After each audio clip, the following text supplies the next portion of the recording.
bounced back today after a troubling Tuesday. Joining me is Dave Popowich, Portfolio Manager with the Popowich-Karmali Advisory Group. And Dave, markets moved higher today and the price of oil moderated.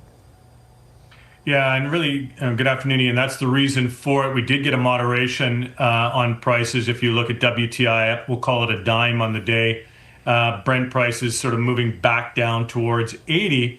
And I'll share with you, I was just taking some notes here. I want to share with you a couple of facts, and you can see how complicated this story is, how many moving parts there are. Here's the negative details of what's happening right now, and this is what the market fears.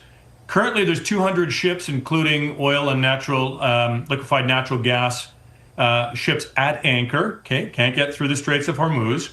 There's hundreds of ships outside the Strait of Hormuz that can't get to port. We had 8 ships since the conflict began get hit. You've got Qatar starting to shut in its liquefied natural gas, and you've got Iraq saying we've got to shut down some production here because we can't move it. We're running out of storage. None of that sounds very good. In fact, that's what the market was concerned about. But here's the commentary we get out of the U.S. today. First of all, some reporting that some of the Iranian officials reached out through back channels to U.S. officials the second day after the conflict started. So there is communication. Number 2, the U.S. has pledged that they're going to use the Navy to escort ships and provide maritime insurance for those ships to get through the Straits of Hormuz. And then we got news that the U.S. military sank one of the Iranian warships. And so the market's saying, well, if the commodity, oil and liquefied natural gas, can get through that strait, then we're going to have a pretty moderate price impact. If it can't, you could see prices go higher, and that will drive the markets lower. But the story today is it does look like the lanes are going to be open, but we're going to test that over the course of the next coming days and weeks. All right. Thanks for the update, Dave. Bye, Ian. The provincial government has announced new funding to help reduce tailings ponds from the oil sands. The announcement was made at the Schulich School of Engineering at the U of C this afternoon. $46 million will be divided among several groups. The money is meant to advance oil sands mine water management and tailings pond reclamation. The Environment Minister says tailings ponds were never meant to be a permanent solution, and new technology is being used to clean water and reclaim land. This funding is going to 9 real-world projects that will make a real difference. This includes technologies to help filter and reuse water, reducing how much water gets stored in tailings ponds, and it includes technologies to treat and remove chemicals from the mine water. CNRL, Imperial, and Suncor are among the companies that will receive portions of the funding. 2 gunshot incidents in 8 hours have Northeast Calgary residents on edge. Here's Tara Nelson with a look ahead to our news at 6. Hi, Ian. Police say the shootings are not related, but that's not much comfort to residents. One person was seriously injured in one of the incidents. It was in the parking lot of a popular recreation center. We'll get the latest from police on their investigation. Also ahead, you're probably already noticing a jump in gas prices thanks to this war in Iran. We'll tell you why, despite being an energy-rich nation, experts say Canadians are unlikely to see any relief at the pumps. Ian. Thanks, Tara. Breaking herself into pieces, she's never gonna get back. There goes the acrobat. Juno winner Tenille Townes gets the full orchestral treatment next month with the Calgary Philharmonic. The singer-songwriter, born and raised in Grand Prairie, plays 2 shows, April 23rd and 25th at the Bella Concert Hall and the Jack Singer Concert Hall. And joining us from Nashville is Tenille Townes. Great to see you. So great to see you. Thanks for having me. Now, first of all, tell us about that song. It's called The Acrobat, and you've done it with Laurie McKenna. She's a multiple Grammy winner, and I understand she's super well respected in songwriting circles. She is, and she is my personal songwriting hero. I've looked up to Laurie for a long time. I saw her play the Bluebird when I first moved to Nashville, and the fact that, 14 years later, I get to call her a friend and write songs with her and have this be the title track to the new album is a complete full circle moment for me. So I'm so excited this song's out there, and I can't wait to share more of this new album very soon. What a thrill indeed. Now, as I mentioned, you're doing 2 shows with the Philharmonic here in Calgary. What's the whole process of taking your music and making it so an orchestra can play it too? This has been the most incredible music experience so far I think I've ever been a part of.